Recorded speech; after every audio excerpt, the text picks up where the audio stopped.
Welcome to Native America Calling. I'm Sean Spruce. From tourism to traditional arts to natural resources extraction, Indigenous people of the Arctic have long benefited from economic development opportunities available to them. But there are also limits in making way for opportunity and investment, and the vast, pristine, and fast-changing landscape is the biggest hurdle. What does balancing economic growth with Indigenous community values and needs in the Arctic look like? We'll discuss this after the news.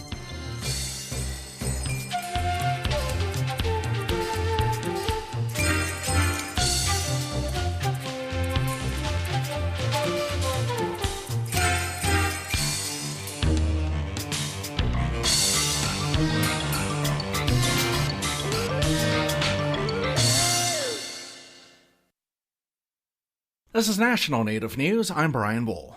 More than half of Native Americans in New Mexico live in urban areas, and many rely on programs to help them transition from their reservation to cities, including workforce training. But the Trump administration is proposing federal cuts that could defund such programs. Jeanette de Dios has more. The Native Professional Advancement Center was founded in 1961 when advocates demanded the Bureau of Indian Affairs and Department of Labor create a workforce training program for Native Americans in New Mexico. We have a large group of people that just make the urban setting a little easier for Native peoples. A lot of the times we're coming out of our reservations and into the cities for the first time. You don't really have that connection that you did back on the reservation. Deanna Aguiar is a citizen of Isleta del Sur, Pueblo, and is Director of Programs and Development for the center. It has 76 work sites around the state and has helped over 4,000 Native Americans access education. It also provides training opportunities and helps place people in jobs. Since 1972, it has been funded by the Workforce Innovation Opportunities Act, but the program has been targeted for cuts by the Trump administration. Aguiar says if federal funding goes away, the center would likely be turned over to the state, but that could be detrimental. We've been overlooked by the states just because we don't have a large participant base, and that often leads to the state overlooking us, and we end up invisible. She says it's critical to continue programs like this to address poverty in Indigenous communities. The poverty that our communities have been known for decades, to rise above that, we need access to education and good jobs. Access to that is not readily made to those who are coming off the reservation. The program began its new year on July 1st and is safe for now, but Aguiar is uncertain if they will be able to continue in the years to come. For National Native News, I'm Jeanette de Dios. Pacific Islander actors shined at the red carpet premiere for Chief of War. The miniseries stars Jason Momoa and debuts on Apple TV Plus this month. Hawaii Public Radio's Cassie Ordonio spoke to some cast members about playing Hawaiian historical figures. Maori actress Teaua Henepena almost turned down the job amid concerns raised on social media about non-native Hawaiians cast to play prominent figures in Chief of War. I actually share those concerns, and at the end of the day, it does not matter what I think. The only people who deserve to decide who tells this story are Kanaka. She spoke with the show's co-creators Jason Momoa and Thomas Pa'a-Sibet to decide if the role was right for her. Now she's playing the role of Kupuohi. Her character is married to Ka'iana, played by Momoa. It's a true honor for them to give that to me, and I hope they see how much we tried to embody the kupuna and be guided by the akua to honor this story. It truly is a gift. Chief of War is a highly anticipated historical drama about King Kamehameha's unification of the Hawaiian Islands in the 19th century. While some scenes were shot in Hawaii, most were filmed in New Zealand or Aotearoa. Several cast members are Maori, including prominent actors Cliff Curtis and Temuera Morrison. Other members are Samoan, Tongan, and Native Hawaiian. Morrison plays Maui King Kahekili. He says he relied on cultural advisors and language experts for his role. There was also immense pressure after he interacted with a Native Hawaiian boom mic operator. I thought I'd better do a good job for her.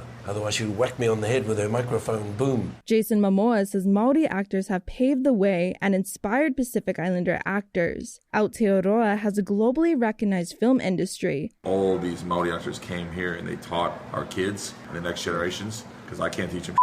Right. I went through just watching stuff. The first 2 episodes of Chief of War will be released August 1st on Apple TV+. For National Native News, I'm Cassie Ordonio. And I'm Brian Bull in the KLCC studios of Eugene, Oregon.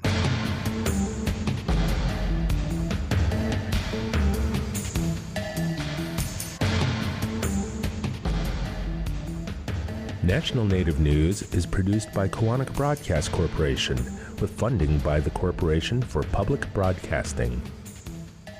Support by Drummond Woodsum, a full-service law firm whose nationally recognized tribal nations practice provides services to tribal nations and their enterprises and to companies that do business with tribes across the country. More at dwmlaw.com. Support comes from AirTalk Wireless, where individuals who qualify for the Tribal Lifeline program receive an iPhone or Samsung device, unlimited data, calls and texts, and international calling. Learn more at airtalkwireless.com/NNN.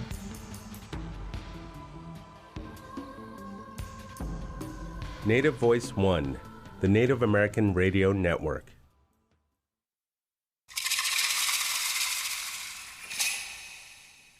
This is Native America Calling. I'm Sean Spruce, hosting live today in Anchorage, Alaska. Global international economic development meets traditional Native values in Nome, Alaska, which is positioning itself as home to the nation's only deep water port in the Arctic. The Bering Straits Native Corporation is a key player in the port as an expanding presence in international shipping. It is among major economic development visions for Indigenous people in the Arctic region, and there are smaller but equally important visions to promote the economic well-being of Indigenous people all across the Arctic. We'll hear about those opportunities this hour. We'll also touch on concerns when it comes to balancing financial interests with long-term cultural and environmental values. Economic development is a big topic here at the Arctic Encounter Summit in Anchorage, Alaska. And of course, listeners can join this discussion today by calling us at 1-800-996-2848. That number is also 1-800-99-NATIVE. And we've got the phone lines open right now. We're just waiting for your call. So please join our discussion today here on Native America Calling. And we are here in the Dena'ina Center in the exhibit hall on the third floor. And joining me here, we have three guests. First up is Haven Harris. He is the Senior Vice President of Growth and Strategy for the Bering Straits Native Corporation. He's an enrolled tribal member of the Nome Eskimo community. Haven, good morning. Welcome to the show. Valutik, Sean. It's good to see you again. Good to see you too. Go Blue, brother. Go Blue. I also have Kuno Fenker here, seated to my right. He is a member of the Parliament of Greenland. He is Inuit. Kuno, good morning to you as well, and welcome.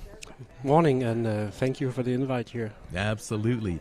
And to my left, we have Edward Alexander, co-counselor for Gwich'in Council International. Of course, he is Gwich'in. Edward, good morning to you as well. Welcome to the show. Masi Cho, I'm honored to be here with y'all. I'm just excited to have all of you on the show. I can't wait to get this discussion started. Economic development, challenges, opportunities. And Haven, let's start with you. And the Bering Straits Native Corporation has built a very robust business portfolio over the years. Tell us how those ventures are changing the Native communities that it serves. So we have been, like a lot of the Alaska Native corporations, heavily involved in government contracting primarily. Senator Stevens, back in the 80s, opened up the 8A program for entity-owned organizations. Tribal organizations followed suit, and now our cousins in Hawaii and the Native NHOs, Native Hawaiian organizations, are involved as well. But Bering Straits, because of the advantages of going into small business categories, even with our consolidated portfolio of businesses, has really focused on the 8A program and government contracting as a whole. And the question may be, well, how does that benefit us here? What we're doing is we're building a business portfolio predominantly in the lower 48, but honestly all over the world. We're trying to bring the profits, the resources, the knowledge, the history of all that back so that we can build businesses that are sustainable here in Alaska, provide economic resources such as dividends. We're going to give out over $1 million worth of scholarships to our shareholders and descendants this year. We provide training and job opportunities in all realms. We're doing a leadership development course. Bering Straits is going to give out about $10 to $12 million in the calendar year of 2025 to our people. And it's not enough. We know that. That's the amazing thing. When you hear these big numbers, it seems like it should be plenty. It seems like it should be self-sustaining. But we have over 8,000 shareholders today. And I really hate the term shareholders. It's really more of our members and our people. And in the future, we're looking at adding more and more of our descendants in. We estimate that within about 10 years, we could have around 24,000 members. So $12 million is kind of a drop in the bucket when you look at that scope. But what we really hope to do is be able to provide benefits, provide opportunity for our people so that they can look at any career opportunity in the world and go, hey, I can do that. Whether they're going to go out and learn to become a plumber, or they're like my grandpa and my uncle were, or they're going to go out and be the CEO of a fantastic organization, and everything in between. We really want our people to envision that and see that within their realm of possibility.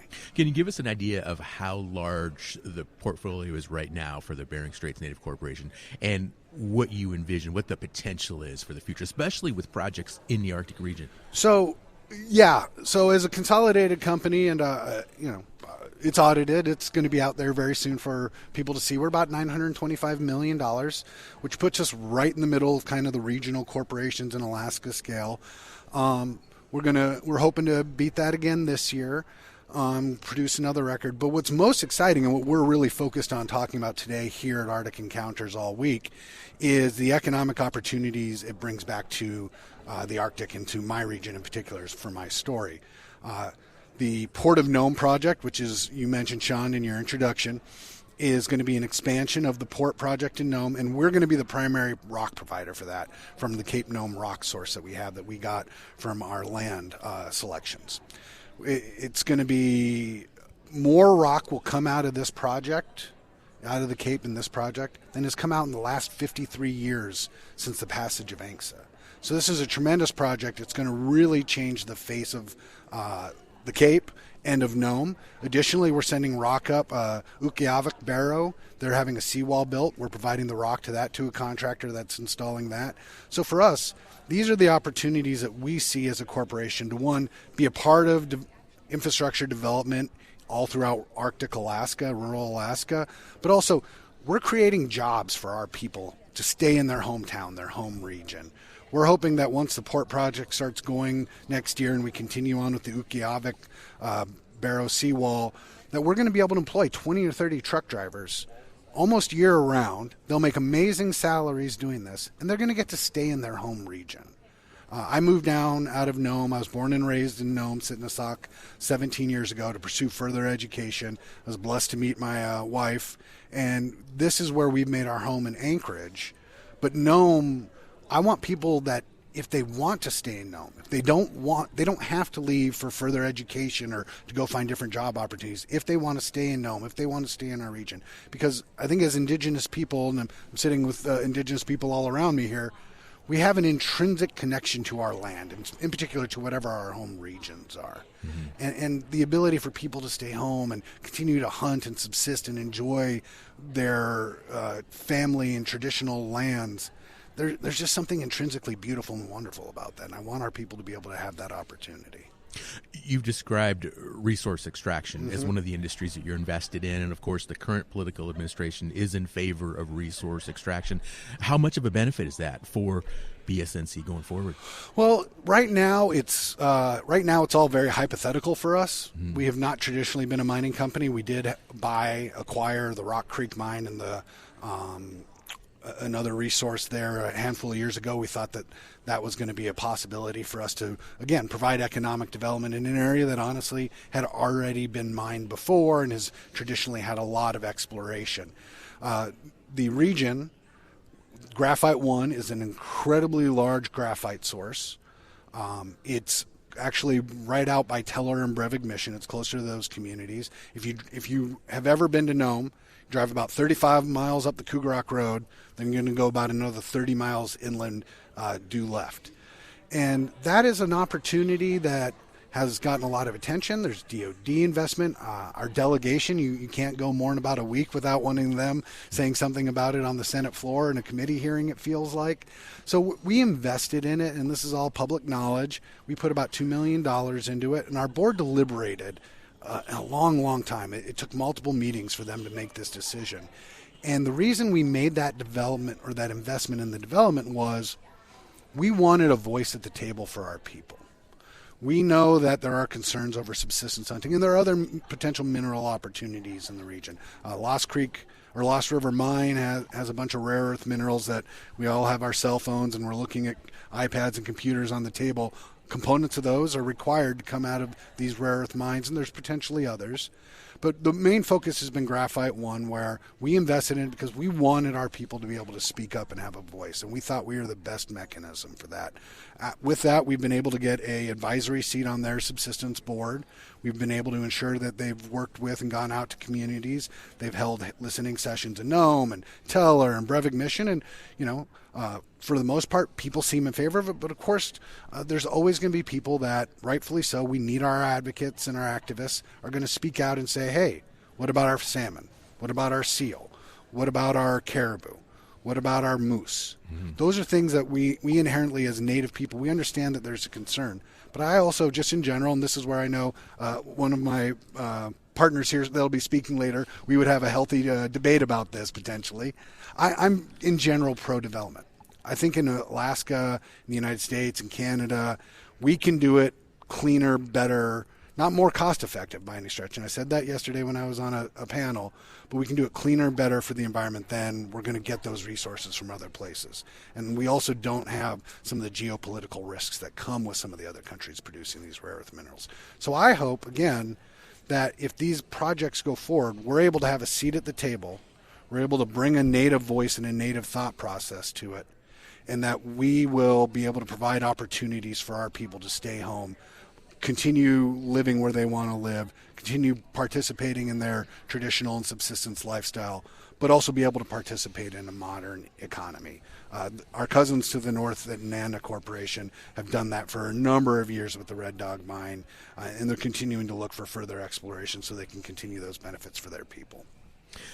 You're listening to Haven Harris. He is the Senior Vice President of Growth and Strategy for the Bering Straits Native Corporation. He joins us here on the show today, live from the Arctic Encounter Summit in Anchorage, Alaska. We're going to take a short break, and we're going to come back and continue this conversation. We have other guests on the show today representing Indigenous communities across the Arctic.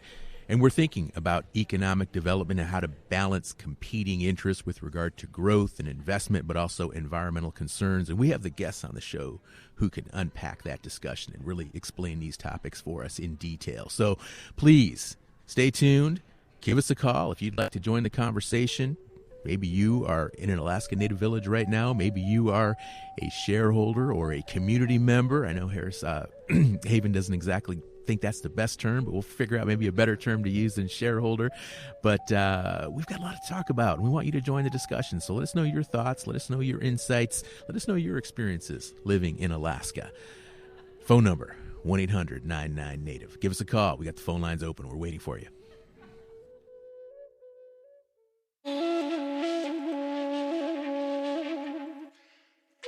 Heavy workloads, low pay, and increasing political pressures are among factors contributing to a rise in teacher burnout. With the new school year around the corner, we'll check in with Native teachers about recruiting and retaining talent at a time when the federal government is working to dismantle its support for public education. That's on the next Native America Calling.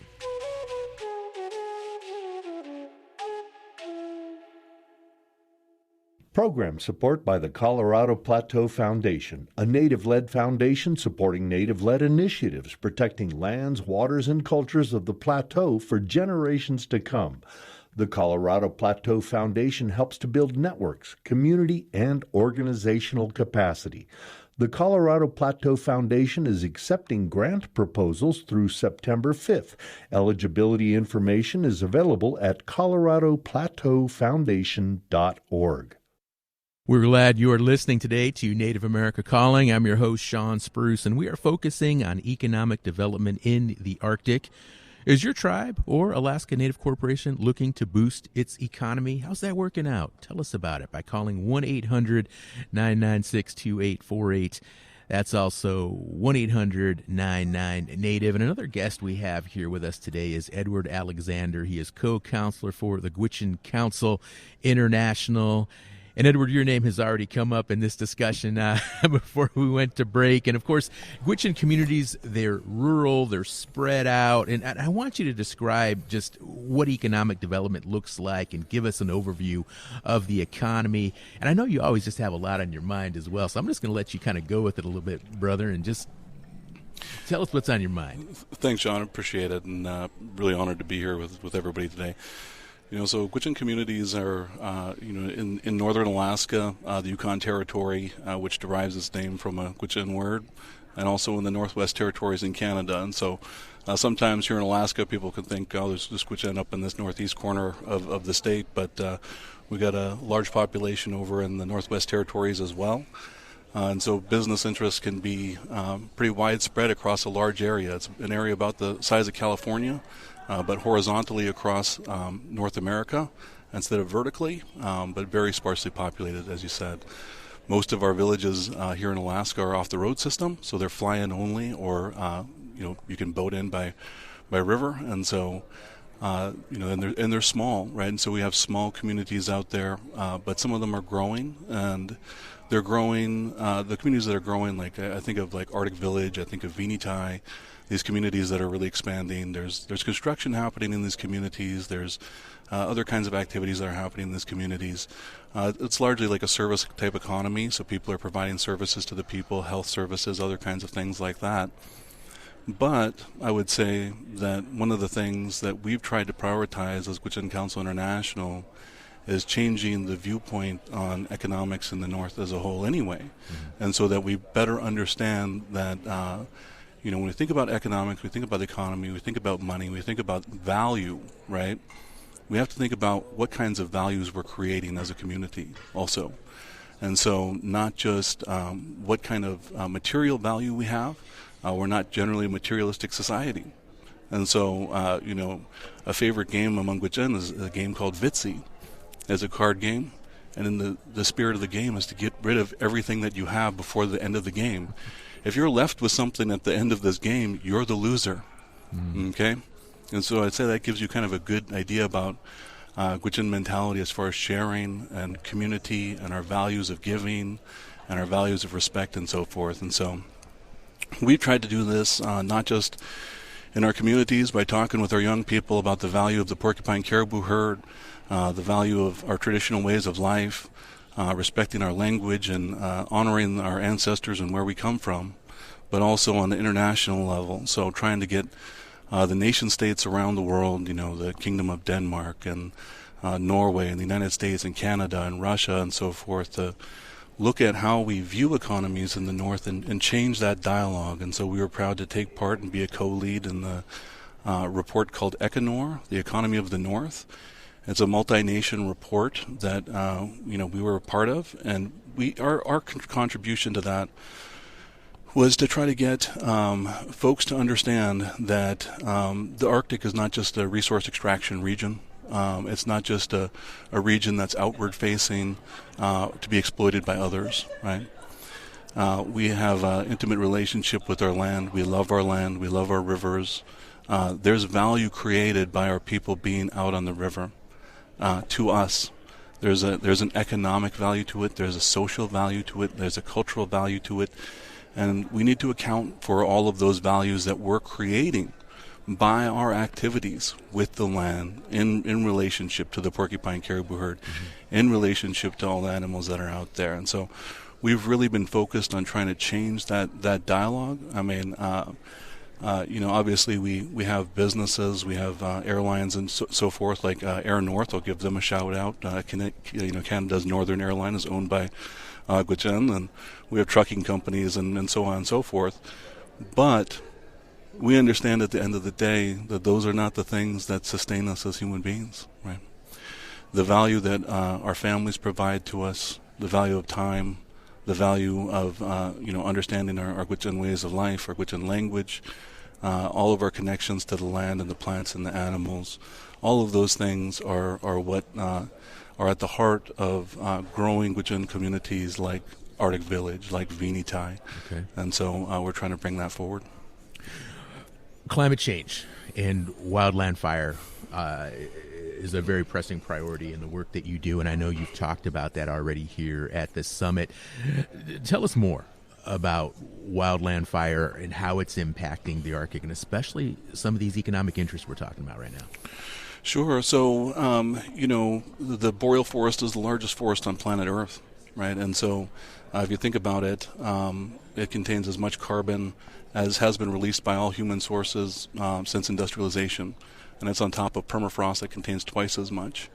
And so, one of the things that we're trying to get people to understand is that in the circumpolar wildland fire crisis that's going on right now, you have this huge instability that's being created in our climate. Business in the north, it relies on stability, right? And so you have to have a stable environment in order to be able to do predictable activities like conduct business. The community of Yellowknife in 2023, the largest community in the Northwest Territories, very important for Gwich'in, very important for Dene, Hlicho folks over there. They all had to evacuate from that area for a good part of the summer. The economic impact of that was huge, right? And so all of a sudden people can't conduct business and so forth. But when you think about what we're looking at for Gwich'in Council International is trying to get all of the nation states around the world, all of the indigenous peoples in the circumpolar. So we've been proud to work with the Inuit Circumpolar Council, the Sami. We've been proud to work with Arctic Athabascan Council and all of the Arctic nations to try to get to a place where we can organize on the circumpolar wildland fire crisis. People don't understand that 174 million acres have burned in the last 20 years in the north. That's equivalent to the area of California burning in its entirety, but plus Oregon, Nevada, Utah, New Mexico, and Arizona all burning in their entirety. And so this is the whole Western United States, and this is an accelerating crisis, and so we have to work together on it. Gwich'in can't address it on our own, even though we've been particularly impacted, but we are part of the solutions on the way forward. We've been honored to co-lead the Wildland Fire Initiative with Norway the last 2 years, and we're co-leading with the Kingdom of Denmark over these next 2 years the creation of a small group to address wildland fire in the circumpolar, and so hopefully provide that climate stability, that this economic stability that the boreal forest and the tundra provide to the world. That's a huge economic value, providing the climate stability of the entire planet, and it hasn't been accounted for, right? And so that's a service that this forest that we grew up in and that we've been protecting provides for all the listeners out there. Okay. What's really fascinating me about this event this week is that I'm hearing a wide range of perspectives. I'm hearing people that are just really, really committed to investing in the Arctic and really growing economies and building industries. And I'm hearing other people will slow down a bit. Let's really think about the environment. Let's think about other concerns. And I guess the question that just keeps popping up in my mind is, where do people find that balance? Where does that balance come from? What are your thoughts? Is it possible to grow the Arctic economically in a way that still maintains the cultural and the environmental and these other pressing issues and factors that are so important to these communities that we're talking about? I absolutely think that we can do that. I think one example of it being rooted in traditional Gwich'in values is the way that we use cultural fire. And so right now we're prohibited from doing this on the landscape, but as human beings, one of our primary mandates, I feel, is to create additional value to all of life, right? And so by interacting with the landscape using cultural fire, we burn meadows and grass edges and around lakes and so forth in the springtime. What happens after we do that, right? We have a huge regrowth of life that comes afterwards. Biodiversity increases. The plants themselves are far more nutritious for all of the animals. What kind of value does that create? It creates healthier moose, it creates healthier game, it creates healthier bears, it creates a healthier environment. This is a central part of our role in figuring out what kinds of activities should we be taking part in to increase the amount of life in our land, how we actually interact with our land to have really truly sustainable economic development. And those are the things that have sustained Gwich'in for tens of thousands of years.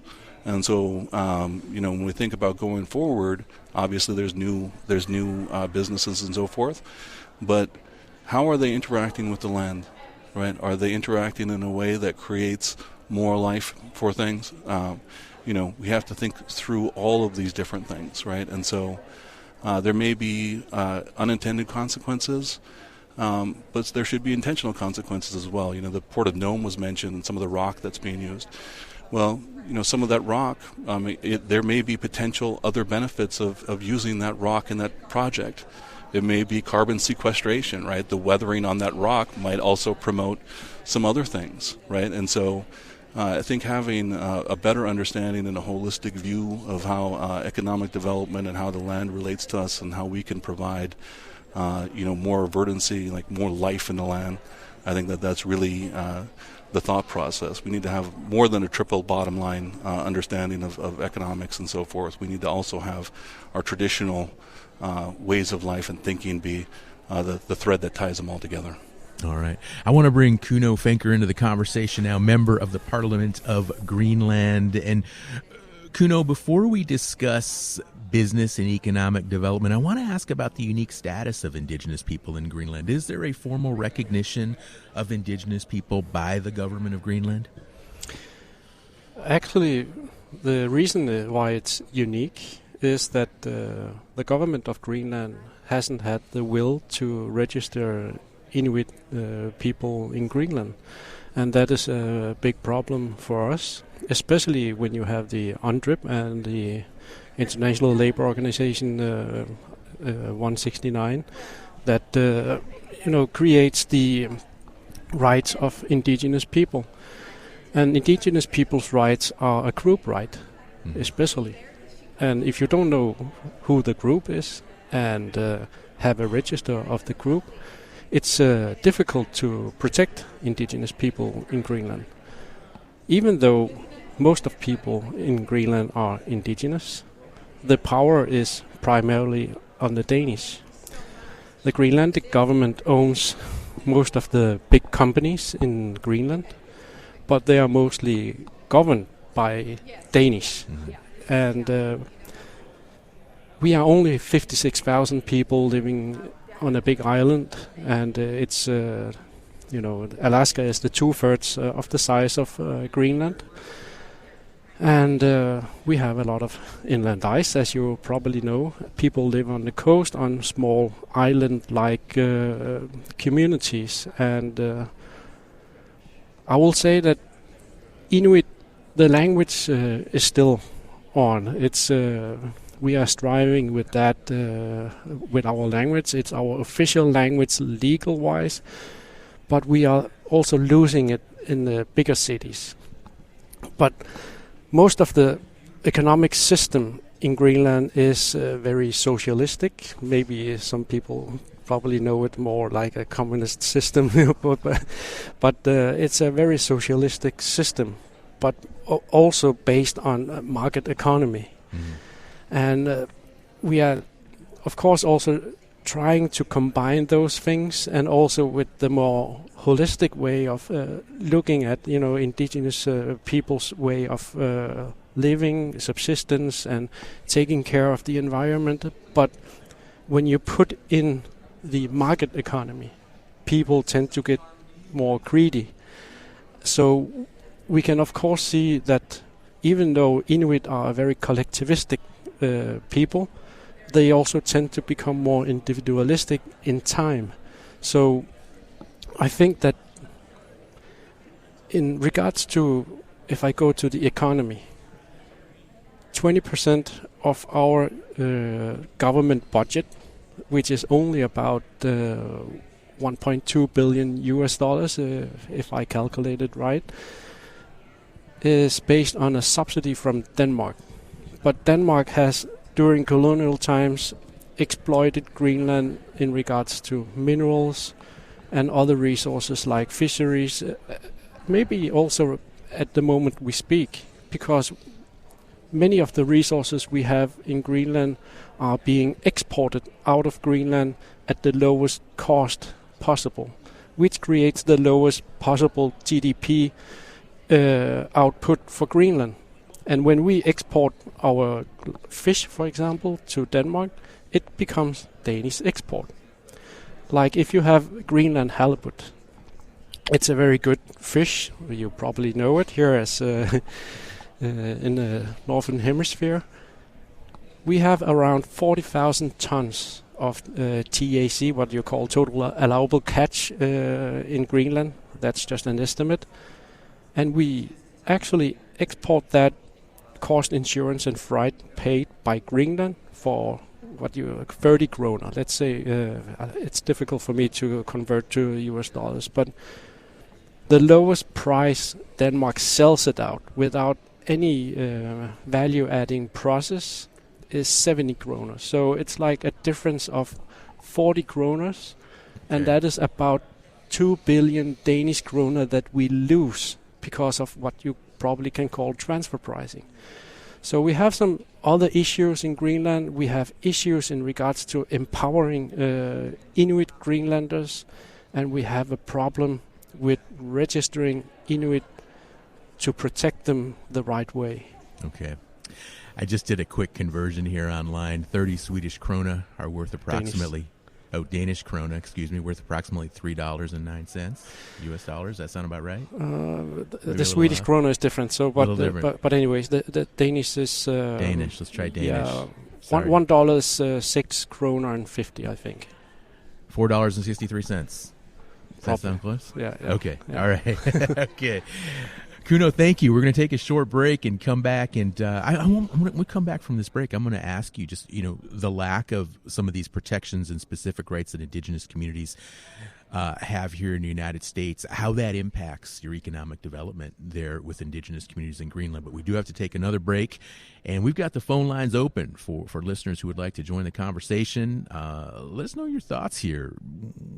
Economic development, what does that mean to you? What does it mean to you from a Native lens? And the phone number is 1-800-99-NATIVE. So just give us a call. You can join the conversation. We have producers standing by. In fact, the phone lines are open right now. So we are more than happy to take your call. 1-800-99-NATIVE. Join the conversation here at Native America Calling live from the Arctic Encounter Summit in Anchorage, Alaska.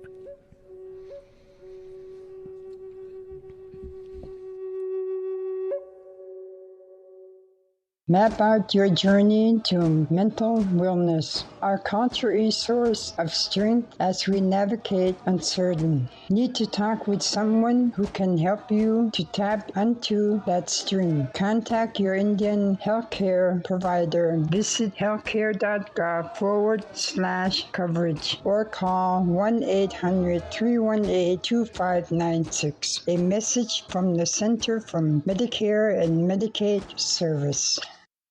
This is Native America Calling live at the Arctic Encounter Summit in Anchorage, Alaska. I'm Sean Spruce. Economic development is unique in the Arctic, and it's a major topic being discussed here this week. Of course, you can join the conversation by calling 1-800-996-2848. 1-800-996-2848. And we have a caller on the line right now. In fact, he's in Anchorage, Alaska. This is Mark, who's listening today on KNBA Radio. Good morning, Mark. Thanks for joining us. Yeah, good morning, Sean. Thanks for taking my call. Absolutely. What's on your mind? I just want to drop a seed of an idea for all the Arctic economic development that's going on in our state. I hear the word sustainability a lot from a lot of these organizations, and I often wonder what exactly that means. We can't really go back to a time when everybody lived off the land, but our transportation system is very energy intensive and wasteful in Alaska. A lot of airplanes, a lot of personal vehicles. It costs a lot to get around the state. When I worked for DOT, there was a project for getting a railroad to Nome for years and years, and I don't think anything came of it. There's a lot of lobbying because a lot of organizations do not want to see surface transport. And when I worked in Nome, they had a railroad in Nome. I also just got done reading a book called The Legacy of the Chief about the Kennecott gold mine, or copper mine, excuse me, where they had a railroad. And I would just like to see more effort in the surface transport. Okay.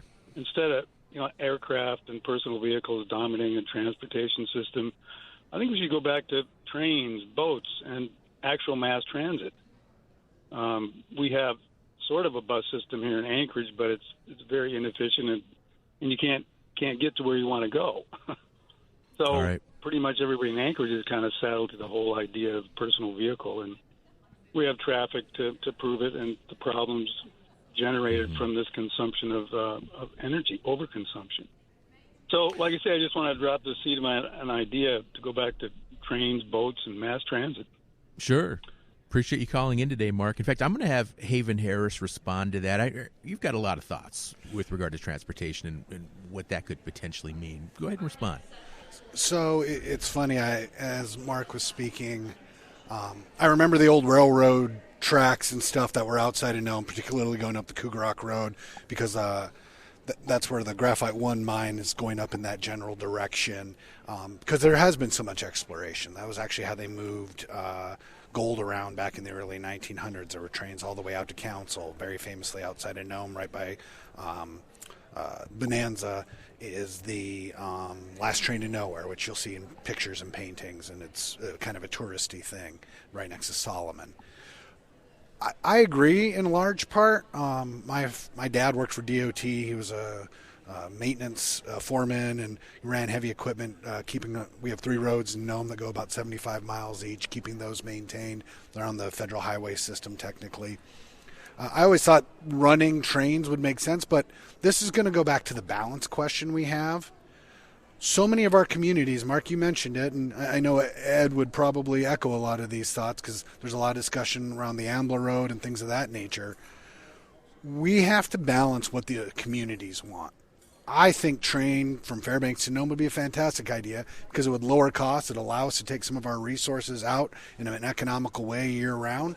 But if a community says, hey, we struggle with X, Y, and Z, or we're barely able to maintain getting enough moose for our community every winter, and bringing in a bunch of hunters or bringing in these other potentialities is going to be difficult for them, then I think we have to listen to our communities to a degree. And again, I'm very pro-development. That's just my nature. It's the way my brain works. But there has to be the juggling act. We have to weigh people's conversations. And sometimes projects are going to happen that maybe an individual community doesn't want. But then we have to work to try to balance out and look at the long-term sustainability of their community in their way so that those effects are at least minimized. So I agree. I think we use a lot of personal consumption vehicles. I was thinking about flying for high school basketball, as Mark was talking about all the little airplanes. You know, I flew to every high school basketball game that we didn't have at home when I was growing up. So we use a lot of those things, but I also think until our communities are ready for the investment and ready to bring these things in, we're always going to face the balancing act that most of the times the communities are going to win when we don't do large-scale projects like that. All right, thank you, Haven. And Kuno, back to you. I want to ask you more about what are the challenges specifically with Indigenous economic development in light of the fact that Indigenous communities, Indigenous people do not have the same protections or specific rights as some of the Indigenous groups we're talking about today. Well, it is about the idealistic sustainability fort, if you can say that. And let's just say the CO2 output of Greenland is 500,000 tons. And the CO2 output, as far as I can see from Alaska, is 40 million tons. And you probably know the Nord Stream incident. Someone bombed that pipeline, and the output of CO2 was the equivalent of like 30 million tons. And how can we create sustainability when we keep on polluting the environment and so forth? But you also have sustainability in regards to social and economic aspects. And it's about creating equal terms to people and take away homelessness, take away inequality, and let people strive to become more, let's say, sustainable. So it's also about how you create sustainability to indigenous people, because let's say Greenland's output is about 500,000 tons. That's nothing compared to the rest of the world. And but the impact, if we are going to adhere to IMO rules like with shipping fuel, with heavy crude oil, for example, it's going to increase probably the prices of our freight to Greenland, and we import almost everything to Greenland. with about 20%. And that is going to have a very negative impact on especially indigenous people, because those are the people who earn the least, and has a biggest impact also from the environmental changes in the world.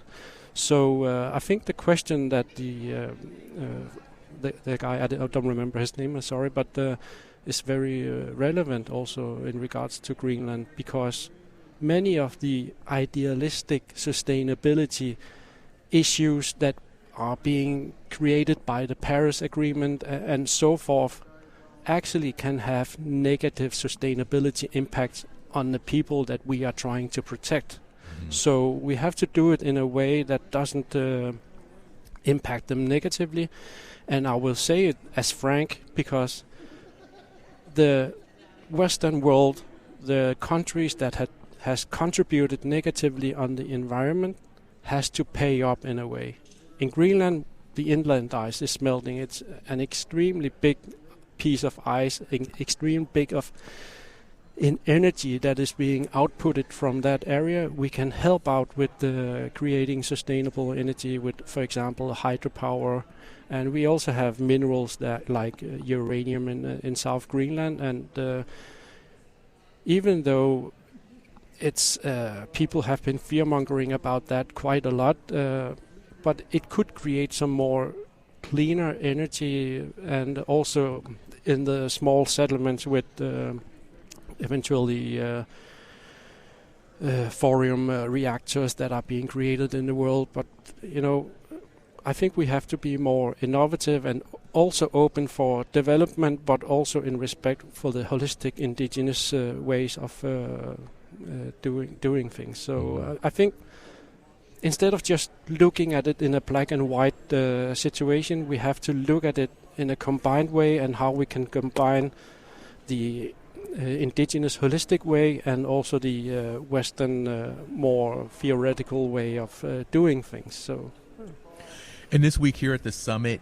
a big part of this event is really to foster connections between different indigenous communities in the Arctic. And I'm curious, what are some key lessons or takeaways that you're getting just in these discussions with other indigenous leaders and groups who are all, tackling similar problems, but maybe from different perspectives?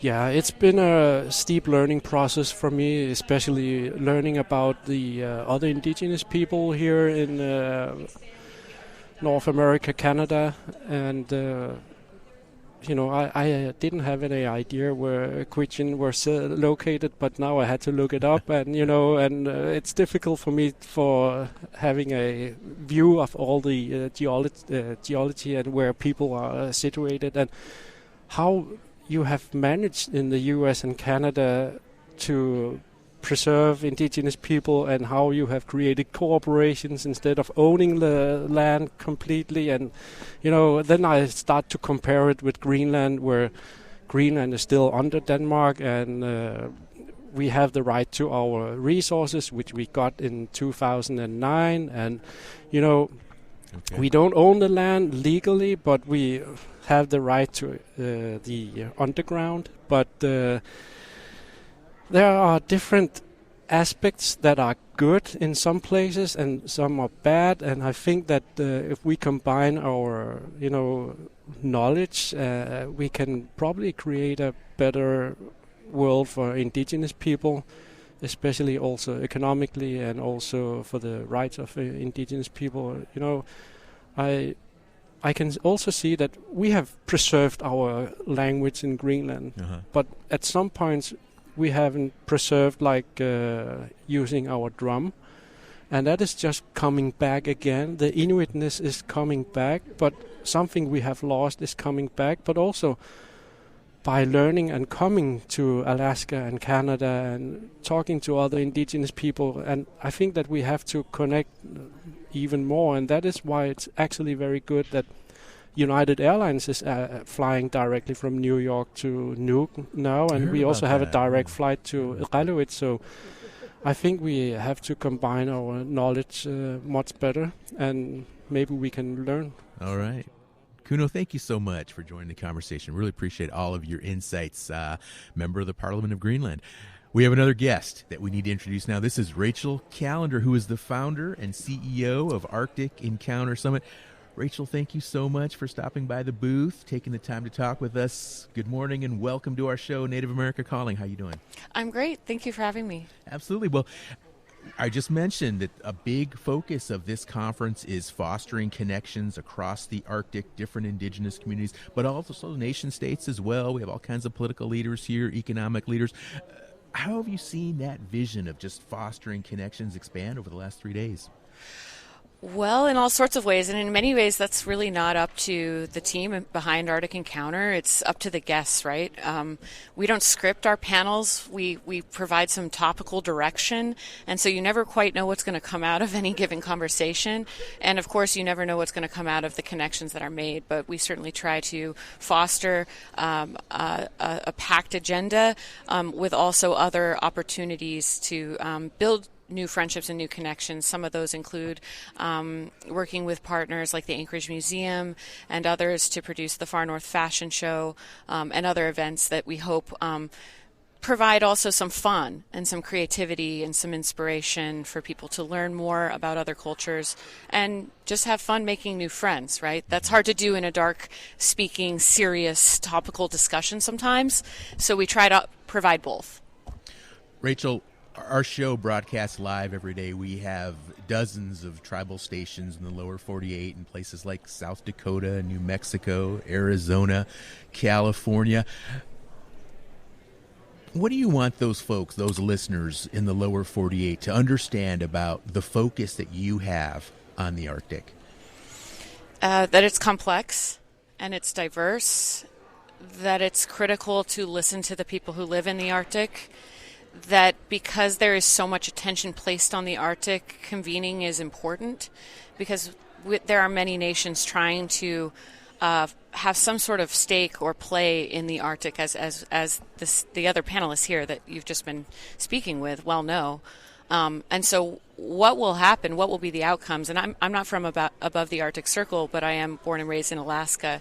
And so this being the only reason, the state being the only reason we are an Arctic nation, how do you achieve the right outcomes for the people of the Arctic if you don't bring everyone to the table? And I think that that's a big question that we're trying to address in this type of work. How are you able to draw so much Indigenous participation and representation here at the summit? We do our best to just be as inclusive as possible and do a lot of outreach. I'm sure that sometimes people are sick of our emails, but we do our best and we hope that they say yes. And including our friends from Greenland, you know, sometimes this is a 24-hour trip to get here, or from the Norwegian Arctic, or when we have people traveling from Sapmi. So it's just an honor for me personally, speaking personally, to have people travel such long distances and to be together. And I know that how I personally feel coming out of Arctic Encounter is I feel happy that we spend some time together because it's very different than Zoom.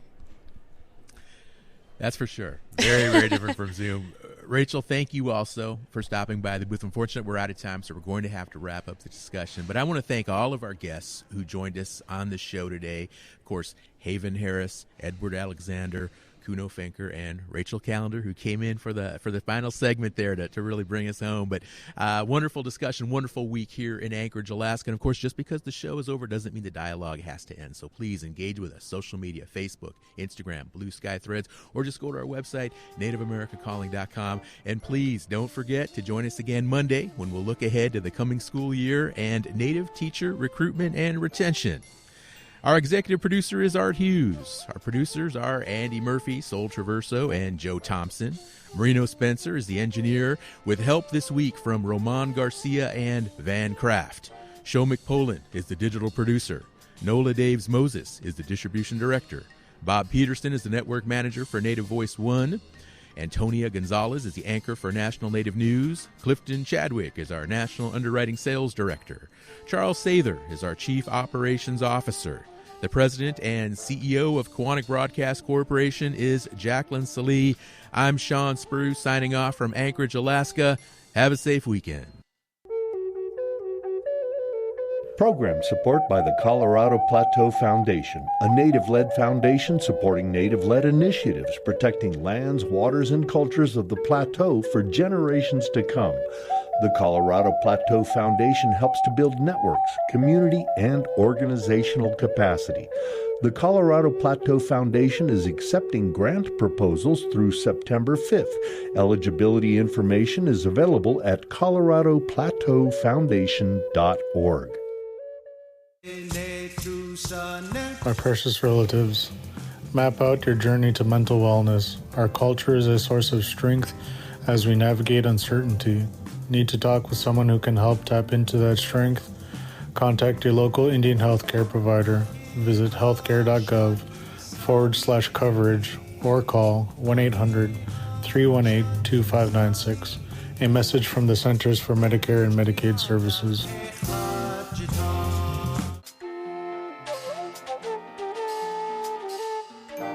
Native America Calling is produced in the Annenberg National Native Voice Studios in Albuquerque, New Mexico by Quantic Broadcast Corporation, a Native nonprofit media organization. Funding is provided by the Corporation for Public Broadcasting with support from the Public Radio Satellite Service. Music is by Brent Michael Davids. Native Voice One, the Native American Radio Network.